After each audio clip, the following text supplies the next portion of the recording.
Smile.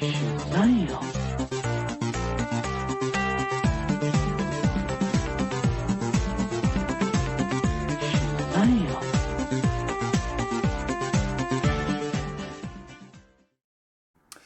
Hello, everyone, and welcome. It is episode 353 of Comic Book Queers. Hello, I am your host, EvilJeff, and with us, as always, is the fabulous Brett. You can count on me. I'm with you always. Do you miss me? Do you miss being around me? I know I do miss you. I miss you. I liked having you here, and now we're separated once again. Yes.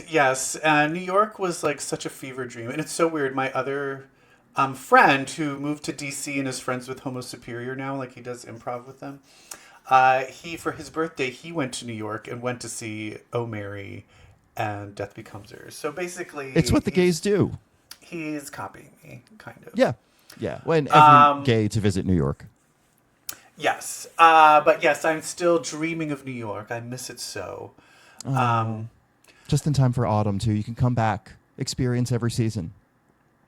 Yes. And I just got a new person put on my team, my improv team at the theater I'm at. And she's from New York. And I'm like, I was just at New York. Where from New York? I know everything. And she's like, oh, I'm from the Bronx. I'm like, oh, I don't know anything about the Bronx. Sorry. Oh, wow. She's from the best part. I was like, I'm tainted by the Bronx because of J-Lo. J-Lo has ruined the Bronx for me. You know, she grew up in the Bronx. She was just like a ragtag, like messed up hair, just like, girl from the Bronx. And then, she made it. Have you seen those videos of her? From the documentary? Yeah. Have you seen those? Yeah. You could just feel the collective eye roll when she starts going into, when I was a girl and But the best is when she went to her old house and she was like, I used to live here. And this guy's like, okay. Get off my lawn. He doesn't even know who she is. And then the one thing where she was like, ham and cheese with the orange drink. If you know, you know. And then I asked her, I was like, is that a thing in the Bronx? And she's like, no. No. Oh, J-Lo. Oh, J-Lo. J-Lo will not be featured in today's episode, unfortunately. But we will be talking about TV and comics. Yes. All right, gun to your head. If J-Lo had to be in an X-Men character in an upcoming movie, who would you be okay with her playing? Dupe. No! Oh, my God. That's insane. Oh, my Dupe? God. Yes. Or Warren Worthington. Work. She'd be a great Warren Worthington, don't you think? No, she has no business. A Richie Rich who's out of touch with reality. Yeah, exactly. What would you cast her as? Seed. What would I cast her as? Don't say that about Ben Affleck. I would cast her as the girl who can get paper thin with the rainbow Tommy. hair. Yeah, Tommy. Who gets shot up in the she gets her head blown. massacre. Yeah, poor girl. I'll just have her murdered immediately. You know what? I'm so glad you brought up Tommy because we're going to talk about Psylocke number 10 in a little bit, and it seems that that's going to be the end of the issue. And I don't know. It is. That's the end keeps of the series. End of the series. Something keeps eating away at me, but okay. Okay. But we've got a few TV things. Well, one TV thing in particular that we want to talk about. Do we have any hot topics, or are we going straight into it? We're going straight into the content. I love it. No highlights, no news items, no bits. We're going straight into it. Just J-Lo and now... Just now J-Lo TV. and now Peacemaker. Let's go. What you watching? Is it me naked? No? Oh, fine. All right, hopefully that played okay. And now we are here in our TV segment. What do we do? Yes. Oh, we should probably show a graphic. That's what we do. What are we talking about? Did we watch something? Did something come up? We did. I already spoiled it. It's Peacemaker Season 2. You and I are so happy that one of our favorite comic book shows of all time is back. Yes, it's great. It has another dancing intro. It's giving a new one, everything. A different one, a different song. A new one. Did you hear that James Gunn said it was a lot harder to film this time because they've got more bad dancers? So the new additions to the cast are all terrible dancers, and he named names. Oh, Frank who did he Grillo. name? Frank Grillo, terrible dancer. Tim Wait. Meadows, not easy to work with. Oh, Tim Meadows. Oh no! Wait, is Frank Grillo? He's what's his Rick nuts? Flag Sr. Rick Flag Sr. You know, he was Crossbones from Winter Soldier. I do wish they gave him the gray hair from the cartoon. Doesn't that bother you? Okay, so so he's playing Rick Flag Sr. The thing we love about Peacemaker is that Pacemaker. it's that it keeps your heart going.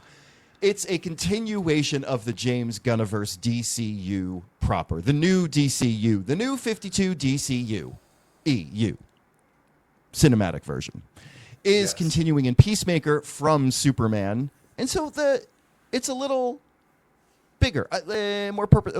It's got more heavy lift, more pressure. Well, I mean, I don't know if you have a slide of it, but I don't. They've literally changed. How about that? The finale. They retconned the finale. So in Peacemaker Season 1, after he saves the world, he's met by the Snyder Justice League, your Jason Momoas, your Ezra Millers.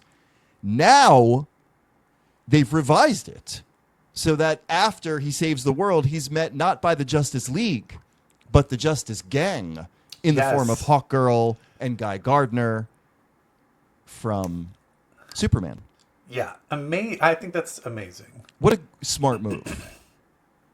Because that's very DC Comics, Like, it's very, like, Superboy punched a hole through time, and it sent a ripple, and all of a sudden that moment turned into different people. Very DC. Yeah. So we love it. Yeah, and so everyone's after this whole, they saved the world, but everyone's life is just garbage. After that, they're purposeless. Yeah. They're languishing through life. Yeah, John Cena, he's still depressed, wandering through life. He wants to be a hero, but nobody wants him. Amelia Harcourt, they don't know, they don't want her at where was she? What was her division called that they were at?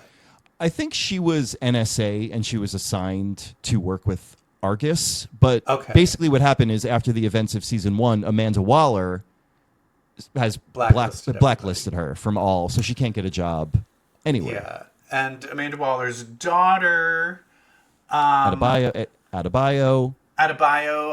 She also is her wife left her. Mm-hmm. She's just trying to through work a lesbian as a divorce. Yeah, and it seems like John Economos is the only one that's kind of still working, but he's still working, loyal to all of them. Yeah, he's working. He's still at Argus. However, he has a new boss in the form of Rick Flag Sr. And if we remember the events at the end of James Gunn's The Suicide Squad, which I feel like is kind of a preamble to the DC universe as it stands now, Peacemaker killed Rick Flag Jr. So Rick Flag Sr. in the form of Joel Kinnaman, who's a very hot man, Rick Flag Sr. in the form of Frank Grillo, who we wish had gray hair, so he would match his character look from the animated series. Also, he doesn't look old enough to be his dad. He doesn't look old enough to be Kinnaman's dad. Yeah. So that's an ish. But he's obsessed with maybe getting revenge on Peacemaker. Yes. So he has Economos monitoring and reporting back on Peacemaker. But they know Economos is friends with Peacemaker, so they assign someone to watch Economos watch Peacemaker, and that is Tim Meadows, who, like, tonally is an incredible addition to the show. So inappropriate. He's disgusting. Like, he's so, like, just dirty. Like, it's kind of, like, but he's kind of like what you would assume, like, douchebag fuckboy type of stuff, but he's so, like, prim and proper. And so he's saying, but then he unleashes like, these things. Oh, well, when I had my dick sucked, like, and you're like, wait, what? To someone like Economos, who's like just uncomfortable in general, just like more uncomfortable talking to this douchebag. And then there's Vigilante, a word I can never say right. Adrian, what's his name? Who am I asking? You don't know. No, I have the thing up here of all the characters. Vigilante. Why is he not listed? Where is he on here? Anyway, he seems to be one that's not. I mean, he's kind of too stupid to have an existential crisis like the rest of the characters. He's fine. I think he's totally fine. He's fine. He's in the same old. Yeah, exactly. I mean, he is though missing out on his friendship with Peacemaker. Like it's definitely a one-sided friendship. Adrian wishes they were better friends than Peacemaker does. Exactly. But that being said, Freddie Stroma is so hot. I can't handle his hotness. Like, it's out of control. Do you want to see the next slide? I think I know what it is. There we Are go. you kidding me? Him and the tighty whities soaked in beer. Him and his tighty whities. Like, you pretty much see the outline of his dick. Yeah, and his body is insane. But his face is gorgeous, so cute. He's cute, gorgeous, beautiful, and what his mouth does when he like smiles and makes funny faces, like I want him to swallow me. And I'm not even into like blondish type white dudes. I am. And so the fact that he's crossed over and had me lusting for him, he's so fucking and hot. he's hilarious too, which just adds to the hotness. That his comic delivery and his comic timing is just so on point. He's so funny. Mm-hmm. And I'm so glad he's part of the show. I'm so glad the show is back. So just to talk about the tighty whitey scene, though, for a second in episode 2. Yes. It comes out of nowhere. It's literally as if James Gunn just knew that we needed to see this man's body. Mm-hmm. It's a non sequitur. They just cut to it all of a sudden at their little social gathering with all the main characters, which is always a lovely moment in a TV show, by the way. When all the main characters decide to get together and drink. Thank you. Just cut to him all of a sudden being doused in beer in nothing but his skivvies. I do want to... How good is your memory of the previous season? Test me. I'm trying to remember exactly what... I have 2 questions. One was, what exactly did Peacemaker and Hardcore do? Did they fuck or did they just kiss? I'm not sure. I can't remember. It was like on a boat. And then was it a 3? Did he have like a threesome? Was it something where they woke up the next day and then you didn't see what happened? I'm not sure. I know they refer to a hookup in this show. I couldn't remember. My brain went to something happened off camera. Something happened in between the seasons. Like maybe they fucked. But I feel like we saw something because they did have like some sort of moment. And then my next question is, what bisexual things were happening with John Cena in the first season? There were some things. There were some in, references, but I can't remember specifically. But he didn't. Somewhere in my head, and maybe it's just wishful thinking. I'm like, has he had a threesome with Vigilante? Has he? I feel like they have not. Okay, they have not. I want. We have to go back and explore the sexual history of Peacemaker season 1 because they double the fuck down on him being bisexual in this season in a way. The way he started out as this kind of right-wing, anti-woke character who's now this kind of like bisexual guy that just wants to be a hero is such like, it's a kind of just such a in your face to like incels and stuff. Uh-huh. Like, I'm just like so here for it. And just the different lines, like there's one where they called him like, oh, is your superpower sucking dick? And later on he's like, that's not, they're mocking as me. If that's an a fucking insult. compliment. Yeah. You're like, I just love that shit. And then he's like having sex with men and women in a full bisexual orgy. It's incredible. Hot. Oh, I do want to go to that scene where he interviews to be part of the Justice Gang, and we once again see Guy Gardner and Hawkgirl and a character that we saw for a hot second in Superman, played by James Gunn's brother Sean, who was played by Pedro Pascal in Wonder Woman 2. Maxwell Lord. Yeah. Maxwell Lord, famously Wonder Woman villain, but here in James Gunn's universe, kind of not giving supervillain, more giving Elon Musk. Yeah, I mean, there's potential for him to turn into one. Sure, but that's not But the vibe I'm getting. yeah, well, who knows? The real villain all along was Gal Gadot. It turns out it was Gal Gadot, who is no longer invited to any Hollywood parties. Did you hear about that? She got banned. Yeah, from wait, the she was Venice banned Film from. Festival. Yes. Yeah, not very Wonder Womanly. Kal-El, no, I need to No. go to the premiere. Please let me go to the premiere. Give me the stone. Give me the stone.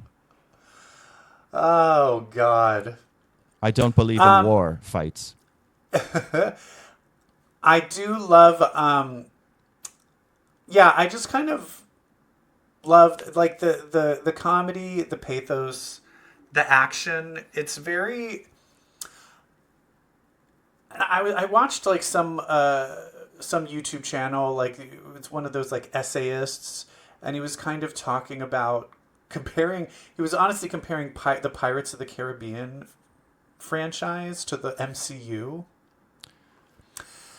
and was talking about how the first 3 Pirates of the Caribbean movie, the comedy was kind of written into the action, where the MCU, the action is usually done by a different direction team, like it's like Unit 2 usually, and so the action is one thing, and then the comedy is when they're just sitting there talking. And I was like, oh, you know what, I never realized that, where okay, now I'm saying Pacemaker. Let's just say Peacemaker. The comedy is filtered through everything, so there's action scenes that are played as, like, the Eagle fight scene where Eagly fights the big Tim flagship Meadows' scene of season 2, of episode 2. Yeah. And just where Tim Meadows gives everyone, like, offensive code names. He's like, all right, titties. Not titties. Like, your titties. What was... He calls the one female on the team titties. Titties. He's awful. He's so crazy. And then they all just get killed by, like, or injured by Eagly. And it's so... it is very violent, but also very funny. I also like, but then the thing we haven't talked about is that little weird pocket universe that his dad had, where he had all of the helmets, has connections to other universes, and he ends up meeting another universe where where Peacemaker's brother is alive, and his dad doesn't seem like a racist, and Emilia Harcourt isn't a hero and just his girlfriend. Yeah. And then he accidentally kills that Peacemaker. And so of course, he's going to fucking take over that world. And it's going to be that thing of like, oh wait, but the world that's not my world is actually, I like it better. But I do think there's going to be a twist, right? I think there's going to be a twist that it's actually not as good. Oh, his dad is absolutely going to be a horrible villain. Even though he thinks they're going to be awful. They're going to be like Nazis posing as heroes. Gee, I wonder what that reminds me of. The thing that I love about this, though, is, and just, I knew this was going to happen. I'm just going to be drinking the James Gunn Kool-Aid and be like, the MC what? This is an effective use of multiverse shit. This is doing better multiverse stuff than Marvel has done to date. Why? Because it's about possibilities. It's about what might have been. It's about comparing yourself to the other versions of yourself. It is about losing yourself in this reality, which you think is a fix to everything that is going wrong in yours. That's the kind of shit that we should be. It is the human side of a multiverse story, which is something we have been denied from the MCU for years now. I have a question for you, and this is going to be deep. Would you fuck yourself? No, I don't think I would. I'm not really into my type. Same, and I think there is a line in Peacemaker. He's like, you don't know what it's like to look into your own eyes. It's creepy. Yeah. But the question I have is, this also reminds me a little bit of Everything Everywhere All at Once, where you're analyzing the different versions of yourself. And in Everything Everywhere at Once, it's like, oh, this is the worst version of yourself. And I think Peacemaker kind of feels like, oh, I'm in the worst version of myself. What version do you think you're in the multiverse? The one that not just the world, but yourself. I'm like, if you were to line up all the Bretts, like, I'd be somewhere in the middle. You think you're somewhere in the middle? Okay. Yeah, like I think I'm doing all right. There is like an Oscar-winning Brett Manis out there somewhere. There is a Right. Toast to Broadway Brett Manis out there somewhere. There is Right. a alcoholic loser in the streets filled with disease Brett Manis out there somewhere. So we're doing okay.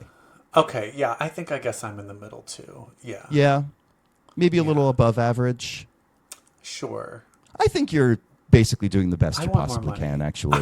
I feel like I'm going to be like, I'm going to count how many of these other multiverse people are rich.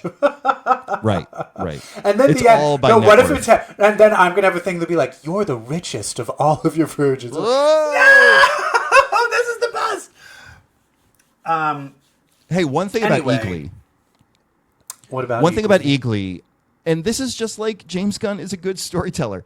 After Eagly murders all those people, Eagly has a tender moment with Chris where they're like cuddled up, and Eagly is kind of consoling Chris in a very rock bottom moment. And Chris has no idea that Eagly just murdered soldiers. Yeah, he's like touching his face, and I'm like, he has eyeball breath. He has He eyeball blood. literally ate Eyeball an breath. eyeball. But that's just good. Like, that's good dramatic irony. Like, the audience knowing something that a character on screen does not. It's just good devices. Yeah. Ah. It's such a good show, and I'm just so happy. I feel like there is kind of a dearth in TV right now, so it's just what I need. I agree. I do think that we're going to find out the Earth 2 Is bad. dad, Peacemaker dad, is bad. I also think our Amelia Harcourt is on a superhero journey. I think this is going to end with Amelia being a costumed crime fighter. Fun. I do like that in the opening dance sequence, you see both versions of her as in the dance sequence. Yes. You also see like two vigilantes too. You see the costumed one, and you see Freddie Stroma. Yeah. Yeah, there's one where they're kind of out of because even Peacemaker's out of costume at a certain point. Yeah. I will say also, what is it? Is it like Frogman? Who's the little tiny Judo master. judo master? Close on Frogman though. So far away. He's in green. He's tiny and he's green. So I'm like Frogman, the one that looks like Sure. a frog. I loved him, so I'm glad that he was in that opening credits because I want him to come. Oh back. yeah, he'll make a fight. big comeback. He's hilarious. He's such a cunt. But it's funny that you say Frogman because one of the actors in Peacemaker who plays one of the agents on Tim Meadows' team actually played Leapfrog in She-Hulk. Right. So there you go. Is Leapfrog chased? Isn't that Chase from the Runaways? No. No, Leapfrog was their Leapfrog is that like was some their stupid spaceship. The supervillain. spaceship that they drove. Oh, gotcha. Yeah. Actually, we don't talk about it, but the Runaways comic is pretty good. There's a Runaways comic right now? Yeah. Oh, you're not reading it? No. With Rainbow Rowell's writing it again. Still? He wrote the last one. Yeah. It's all about Doom because it's the Doom, Doom? world, and then Doom is going to kidnap the Doom bot. Oh god. Oh. But Chase comes back because Chase kind of like went out of time, and he comes back and kind of it's like them all kind of dealing with shit. It's Okay. fun. I like it. Check it out. Anyway, Peacemaker, love it. It's great. Peacemaker, love it. It's We love it. fantastic. Peacemaker we love because it reminds us of the comics we love. So I think we're going to talk about some non-X-Men comics Oh shit! right now. So I got to cue the right music. I hope this is it. Reading Rainbow. What you reading? Is it porn? Oh, no, it's comics. That makes sense because of the show. Okay. So, despite the fact that I still have a Peacemaker slide up, and let's just look at Freddie Stroma one more time. So It sucks fucking because this hot. was a GIF, and I wish it was moving. It's not moving. Yeah. No, you really see the outline of his wiener. There's You no really like do see padding his or dick head. anything. Yeah. That's great. It's great. I'd love You also to see see it up close. Peacemaker's. You see John Cena's butt a few times too. John Cena's body. God, I could write a paper on it. Okay, we are here to talk about Marvel Comics, namely a comic that honestly I have not enjoyed this much in a long time. Honestly, thank you so much, Jonathan Hickman, for Imperial. Oh, I am gagged at the twists, at the reveals, at the drama. All right, so Imperial, where we left off is, you know what, So we've everyone got issue thinks, 3. Yeah, everyone thought that the Wakandans were behind all the assassinating everyone, assassinations, but it yes. looks like they're being set up. So we kind of have like Star-Lord and Shuri are kind of in one world. And Nova. There eventually will be Xandra and Xavier and Lilandra in another world. We have Wiccan and Hulkling off in their own world. We have the Black Panther in his world. We have the Well, the Black Panther is his world is being attacked by all the other worlds because they think that he is responsible for the assassinations of the galactic leaders, and he's like, I didn't do shit. I don't know what you're talking about. And it does seem like there's multiple things at play. There's the Skrulls are doing an uprising. The Skrulls, and then there's the Imperial Guard. The Imperial Guard from the Shi'ars are, because I didn't realize that where it was like, there's ones that are born with powers, and then there's ones that are like made and given powers, and they're like at a lesser thing. I didn't know any of that. What is it? It's the Shi'ar Hobgoblins, I think they're called, that are the ones. Yeah, something like that. Is rebelling? that a thing that Hickman made up, or is that always a thing? I have no idea. Anyway, but it also turns out that it looks like what's so his name? Jeff Goldblum. Somebody machinations. Yes, the Grandmaster. The Grandmaster, who we assumed was behind all this, but we did not know who he was talking to in some of the conversations that had been alluded to, and it turns out it's Maximus the Mad from the Inhumans, which I was like, oh, okay, that's fun. But then we peeled back yet another layer. Why Maximus the Mad was even involved. And this before we get to that, let's explain kind of what happens. It turns out that the Grandmaster and him, they are setting all of this up over months just to like fuck. Like Grandmaster's like, yeah, let's fuck with it, and so they're kind of whispering in everybody's ears to make all of this happen. All these and little then rebellions. At the very end, Maximus is like, great, now you did it, and now let's take over some power. And he's Our like, no, friendly I'm done. wager is done. Yeah, right. He's like, I'm done. I'm going to put it all back. We did it. Yeah. But this was the crazy thing, is Black Bolt shows up. Yep. Does he kill him? Is he dead? I don't know if you can kill the Grandmaster, but I mean, he fucks him up. Yeah, and basically is like, okay, Black Bolt, I did it for you. Time to take over space. And I'm like, wait, also, since when have they been on the same side? Thank you. So this whole thing is a heel turn by the Inhumans. This whole thing is a heel turn by Are the Black Inhumans Bolt. now just all bad guys? I would fucking love it. It turned like Black Bolt just wants a kingdom, it seems, wants an empire. They feel they are deserved. And so they're taking it all. Which I'm like, I kind of fucking love this because right? Like the Inhumans were like, oh, did you think we were? No. We're badass. Yeah. Well, it's also like, hey, remember when we couldn't get the X-Men, so now the Inhumans are going to be it? And then it's like, wait, we do have the X-Men. Remember Bye, you hated Inhumans. that? Yeah. So then Hickman was like, okay, well, let's make them villains. Great. Hickman is so good as like, what if we just did this? What if we just leaned into this aspect of this group and made them do this? Yeah, Black Bolt's so sick of being treated like shit and a second-class citizen, and his people, no one gives a fuck. How about if you he does a full heel turn? That's the thing that Hickman's so good about it. Is it's a surprise, but it's also believable. Like I believe it. It makes sense. It's a surprise, but it makes sense. Yeah. Fantastic work. And now all the offshoot books are happening. We've got Imperial War Black Panther. We have Imperial War Planet She-Hulk. Yeah, Black Panther feels very connected to what's going on because it's Black Panther trying to like find his sister and try to figure out like how to clear his name. Planet She-Hulk, that is like... It was a side quest, yeah. But it's also so tonally different. Yeah, not I don't aligned. know if I liked it.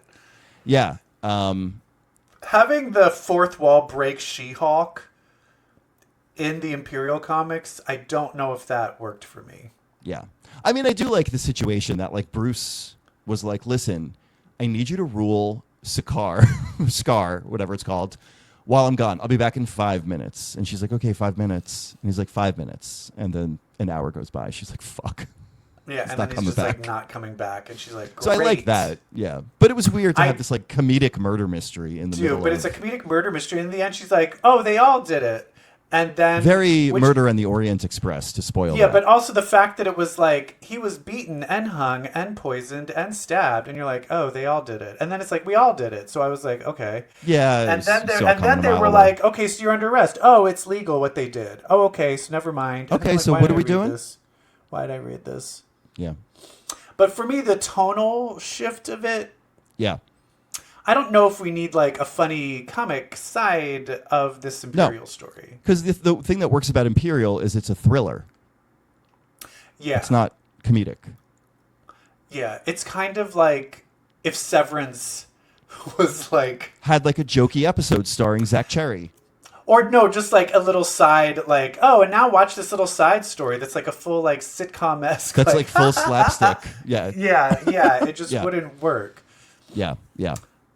But overall, that aside, Imperial's really, really good. Just it's really, good. I also really feel good. it would be a really good place for people to start reading Marvel again. Yeah, it's Because the best it really of Marvel. does a It really good is. idea. It really brings in like all of these huge characters and kind of explains what's going on with all of them.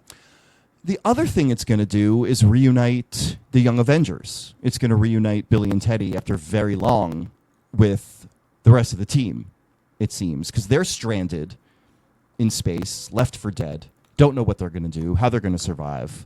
And then Billy remembers he's got kind of a communicator on him with America Chavez's logo on it. I almost said America Ferrera. Yeah, I kind of wish that would. What did that you would be imagine if he amazing. did it, but then America Ferrera showed up insteed of America Chavez? And she gave that monologue from Barbie. But who? That's the thing is that's her. But who? I also want. I need some more Speed. Speed needs to come back, especially because of Vision Quest. Have you seen those rumors of who might be playing? Speed. Yeah, Is that I don't true, know his or name. is that still? I don't either, but I just saw pictures of him. I But think feel he's like in. because he's coming, let's bring Speed, the twin brother.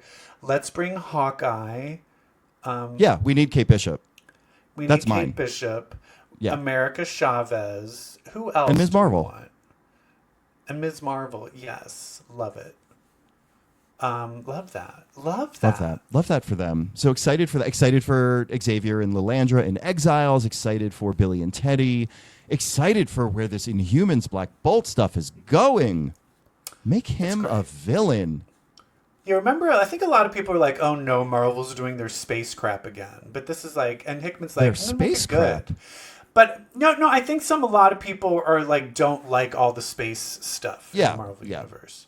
Yeah, sure. They like their other than Spideys. like Guardians of the Galaxy, I think people kind of roll their eyes like, oh, the Shi'ar and the Skrulls again. Boo. But Hickman's like, hand me, hold my beer. Yeah, give it to me. Make it great. I'll space it up for you. What about some X-Men? right. Do we want to talk about that? Some X-Men. We sure do. Play that X music. Okay. It's mutants with powers, Omega for hours.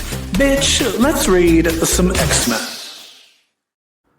Ooh, We've got a few weeks of X-Men books to catch up on. I don't know if we're going to hit all of them. I'm sure we forgot a few.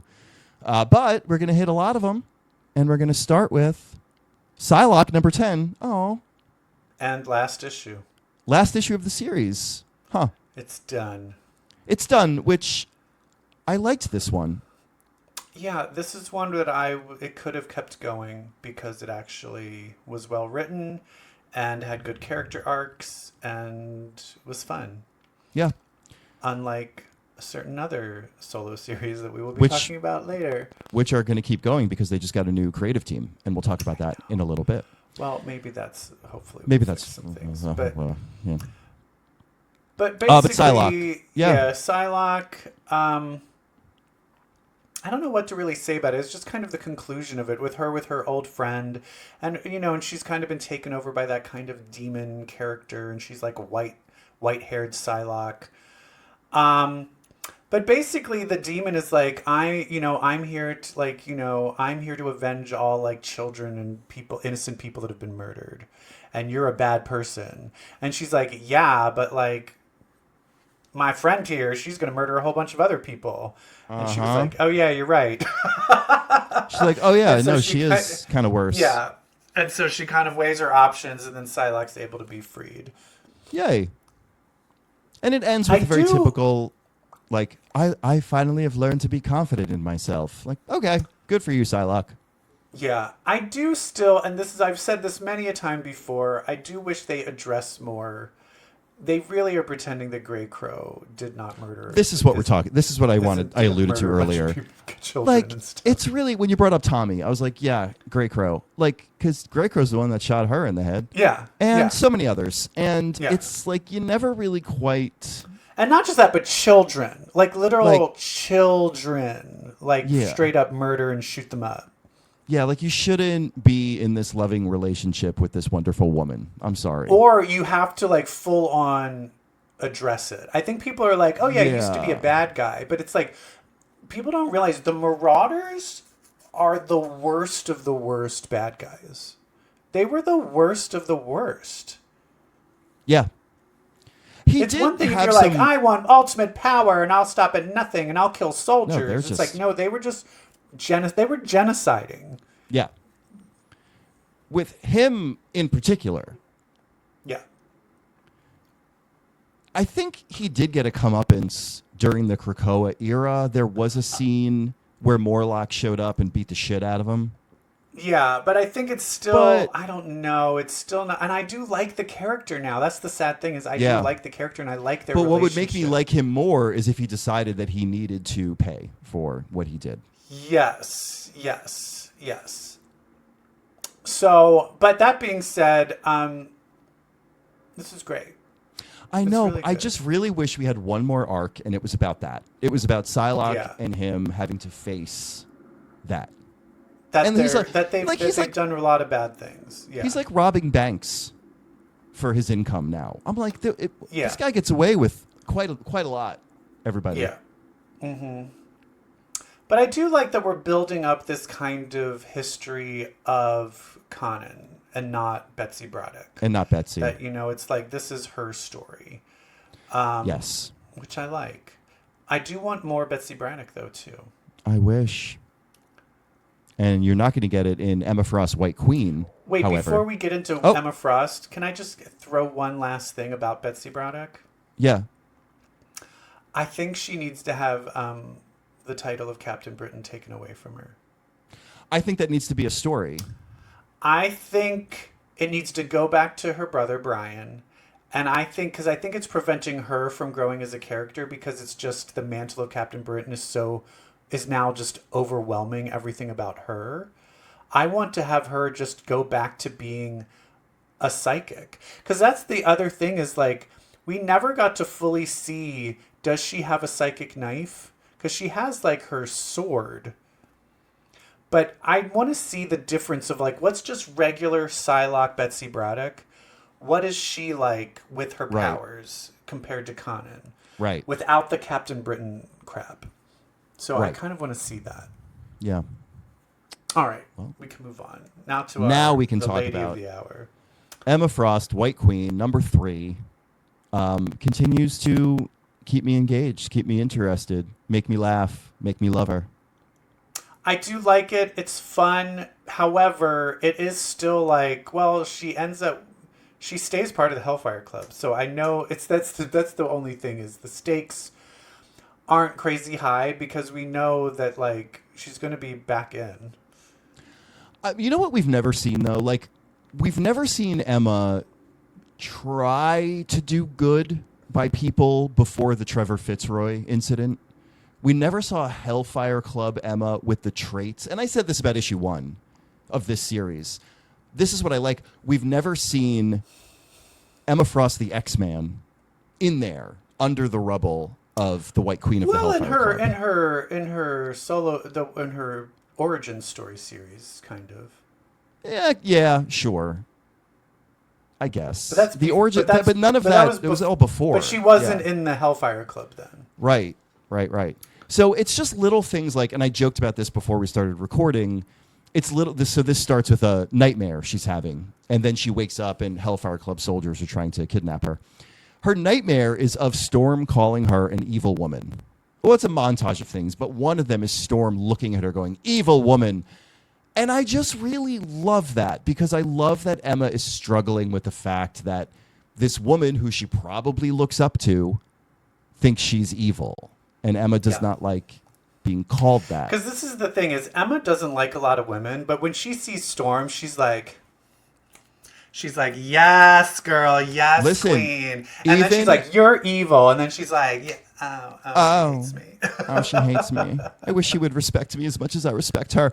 I did say this to you in Marvel Rivals, when they are on the same team, they have a very respectful of one another dialogue. Aurora goes, oh, Emma, how many times have we been facing the end of the world together? And Emma's like, countless, darling, countless. But every time we do, we look fabulous. Like, I'm just like, yep, that's their relationship these days. Yeah. But so you know, the dangers of a prequel aside, this one sees Emma kind of escaping from the Hellfire Club. Yeah, it's also fun seeing her not able to use her diamond form, because she is not having diamond powers. She doesn't have the diamond form yet. She does have wonderful adamantium claws. Yeah. Some tips, that she uses to paralyze big muscle men who are beating her up. So that's good. Yeah. And then she does her fun thing where she's walking around and just putting, you guys are making out. You guys have ants in your pants. Oh, that reminded me of the X-Men Black issue that Leia Williams did, where she's going to get Shaw walking through. Dance, fight. So good. But they do have, like, and this is one of the things I was talking about with that good Emma in there. She's, on a plane with, like, a little girl, and she comforts the girl and, like, tells the girl how special. She's like, I'm ugly. And she's like, bitch, no, you're not. Oh, and don't drop out of school. Right. Stay in school. Be cool. I'm like, there she is. Yeah. There's Mother.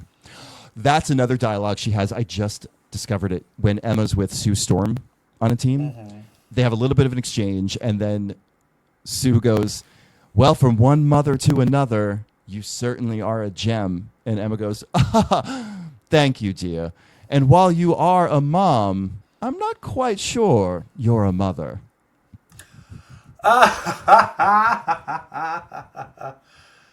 Shade. The shade of it all. But yeah, so I wish this was an ongoing series, but it's probably not. Yeah. No. Make this an ongoing series, right? And then end it at the Trevor Fitzroy incident. Yeah. All right, what's next? Are we going to cover Emma in Exceptional? We are going to cover Emma in Exceptional, which is a very different Emma Frost than the Emma Frost in the good Emma Frost series. Basically, this ends up being... So it looks like another kid from their high school has the power to make these pocket universes. Yeah, the kid from High School Theater that Bronze has a crush on. Yeah, that Bronze has a crush on? Is it Bronze that has the crush? Yep. Okay. Anyway, and they basically go off, and for some reason I didn't really fully buy where they were like, we can't mess up the time continuum. So yeah, Emma was like, well, Bobby and I can't go because we're so important to Kitty's life. If we interact with her at the wrong time, it can screw everything up. But she doesn't know who the fuck you kids are. Sure. Okay. So I was like, all right, I'll just go along with that. And then, so they go back in time and then they meet. This is before she's, because I guess it's in Chicago. So is this pre-joining the X-Men Kitty that they meet up Yeah, with? I think so. So that means she's 13. So they meet a 13-year-old Kitty. So I guess that'll be, but then I'm like, but the older Kitty is still there somewhere. And they just, I think so. The younger Kitty first. I think so. Unless, I don't know. I don't know how, but I think the older Kitty is still running around somewhere. Unless she's. So I think this is just them being like, oh my god, Kitty's so serious and she's like so hard on us, and then they're gonna meet 13-year-old Kitty and be like, oh, she's just like us. Blah. And here's the first time I'm excited. It's not even that bad. I don't know why I'm shitting. No, it's not that bad. It's fine. It's fine. But you know what else? I just want it to be about Kitty and Bobby and Emma. I'm sick of these fucking kids. I know. And I want it to be well written. I am excited though, because they're going to meet young 13 spunky little Xavier as a jerk, but she was not there yet. Kitty. Are they also going to meet evil Hellfire Club trying to recruit Kitty Emma? Yes. That's the part I'm excited for. That's going to be fun. That's going to be fun. She showing up in her dominatrix outfit. Bobby. And straight Bobby. Oh, that's fun. Because I think, was he on the Defenders at that time? Champions? Wasn't it Defenders? Both. But I think at this point he's on the Champions of LA. Okay. With Hercules, Black Widow, Ghost Rider. What's the one? Defenders was the one Cloud. who was with Angel. No, Cloud.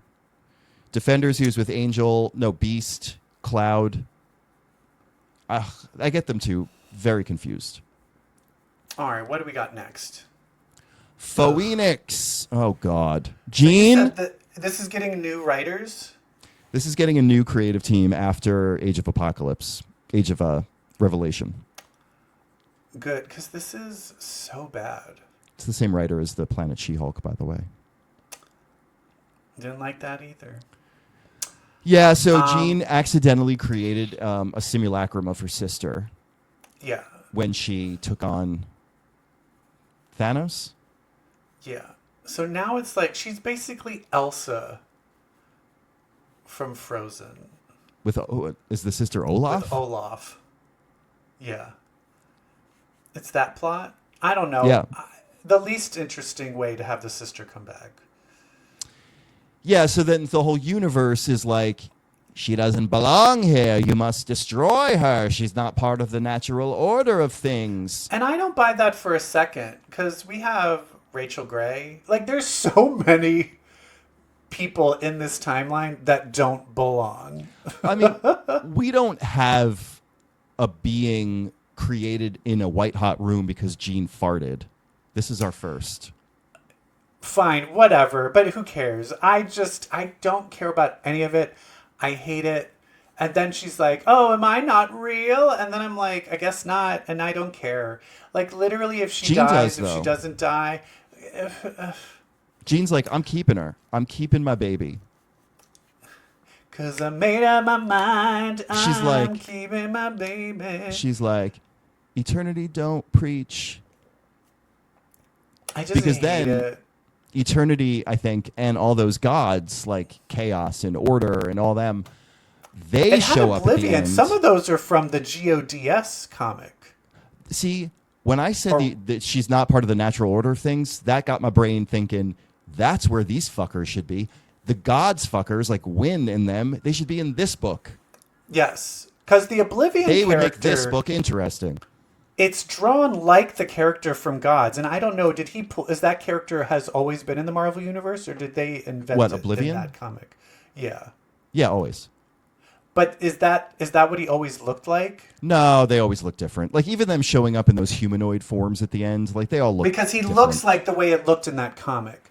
So, yeah. But yeah, I do feel like those natural order people, they 100% should show up. And that actually might make this interesting. But now... the fundamental forces of the universe show up to tell Jean, like, you're going to put Sarah back. And then Jean is like, the fuck I will. And she calls upon, this will be a cute next issue. Jean calls upon all the wielders of the Phoenix Force to show up. She pulls them out of the white hot room, including Hope. Who, when did she have it? When did she have it? When did she have the Phoenix Force? Oh, I don't know. She always kind of did. Did she? Because didn't the Phoenix 5 take it instead of her? Yeah, but she's always has a connection to it. She's wielded it. And then speaking of that, where was the Phoenix 5? They don't count. They had a fifth of it. Where's Echo? Thank you. I just feel like when I saw who they chose, I was like, why just them? Bring them all. Bring them all. Because if she's because Maybe that's not really them. Is that not really them? Is that also just like manifestations? I have no fucking idea. Oh my god. I think it's them. Yeah, I'm kind of just, I don't know. I hate it. I hate this. Well, I hate something even more, and that's X-Men number 21. Why? So this is all about Ileana being like, listen, Scott's not here. I'm in charge. And I say we go fuck up the upstarts. And everyone's like, let's fucking do it. And then they get their asses kicked. Yeah. What? Yeah. You have Quentin Quire and Ileana Rasputin on your team, and you're getting your asses kicked by a guy named Sloth or like or whatever he is, the hairy guy. It's just someone these who things. barfs? Sometimes it's like people's powers What? wax and wane depending on what the plot requires. And You I have hate that. Juggernaut, Quentin Quire, and Ileana, and they got their asses handed to them, and then Juggernaut kills somebody? What? Yeah. Off What is the Trevor rails, my Fitzroy's friends. powers again? He teleports, but doesn't he have to suck life force to do it? Okay, yeah. Okay. I know he like had to kill people, but I couldn't remember the exact. Yeah. But he like teleports like dimension or like, you know, like. But that's the thing is like this character, those upstarts, they should be an exceptional because there's a connection to like Emma Frost. Like it would give way more stakes. Like I don't know. Or there should be in like Matt. Well, Leon's there. Never mind. I always associate the upstarts with like the New Mutants, like when they were becoming X-Force. Yeah. But I mean, this I'm just like, what was the? I think the whole point of this issue is that Jen Animalia finally feels like she can be an X-Man. Good for you, honey. Great. Lizard up, bitch. All this stuff, like all of these crap stories, these could have been Doug Ramsey joining the team and then him slowly turning evil. Because I have a feeling the next issue is just like, we're in Age of Apocalypse, or Age of Revelation, or what is it? Who even remembers it was so long ago? No, what's the new first one issue, called? Revelation. Oh, it's Revelation. Okay, yeah. I don't know. But I mean, that book came out like a month ago. Fucking shit. Yeah, that's not good. That's how we're ending the episode, friends. Yes. Fuck Okay. you, X-Men. Fuck you. God damn it. But Thank hey, God Imperial for DC. is great. There is good stuff happening. No, Imperial's great. And DC's killing it. I mean, maybe we need to start reading some more DC comics because Jesus Christ, I think we should. I look every should week. we There's read never Wonder one. Woman? I don't know. They've got all the Absolute titles out now that just started. Like Because it's Absolute, an Wonder Woman, Absolute. like she's like lived in hell or something and doesn't have a leg. Oh, is she a lesbian? Where do you get that from? She's from hell and doesn't have a leg. That means she's a lesbian. You know that rule when you lose a every leg, lesbian you I've want to known. lick pussy. Yeah, maybe we'll dive into DC. Maybe this will become a DC show. Maybe we'll have a segment called "Ew, I read a Marvel book." A Marvel comic. No. No, ew, I watched a Marvel show. Oh, we never talked about Eyes of Wakanda. Just really final thought. Like, I think Eyes of Wakanda is wonderful. I think it's just okay. Okay. I saw the first episode. It was fine. Started watching the second episode, and then I was getting a little bored. Okay. It was fine, but it's fine. It's fine. But you know me. I'm an anti-prequel person. Yeah. So anything where it's like this has happened before, I'm like, I don't care. I will say, I don't like, care. in terms of the technology they had for the year that it is, like Eyes of Wakanda, like a lot of it takes place in like the BC era or like 1400 AD, and they're whipping out some tech that you're like, oh, you were like advanced. Like you had like computers in BC. Yeah. BC. Okay. Yeah. That took me out a little bit. Yeah. But whatever. It's fine. It's better than What If. It's better than What If. The animation style I think is beautiful. The hand painted Disney style, gorgeous. But all right, good. There, positive. Yeah, we did it. We did it. Thank you for listening. Thank to you us so ramble. much about comics and Peacemaker. What do you like about Peacemaker? Who's your favorite Peacemaker character? Leave it in the chat, in the comments. I mean, Vigilante. I mean, it's Vigilante. Yeah, it's so obvious. If you're gay, you're gonna say Vigilante. It's Vigilante. Yeah. Come on. The way I need him. I would end it all for him. I would burn my whole life down. But pretty much, I say if you're gay and you watch, I mean, but I don't know, but pretty much if you watch, I don't know. Here's the thing. I don't know if you're aware of Yeah, this, yeah. Laura. I see where you're going. Yeah. But I hate to break it to you. If Hit me. you watch Peacemaker, Yeah. well, then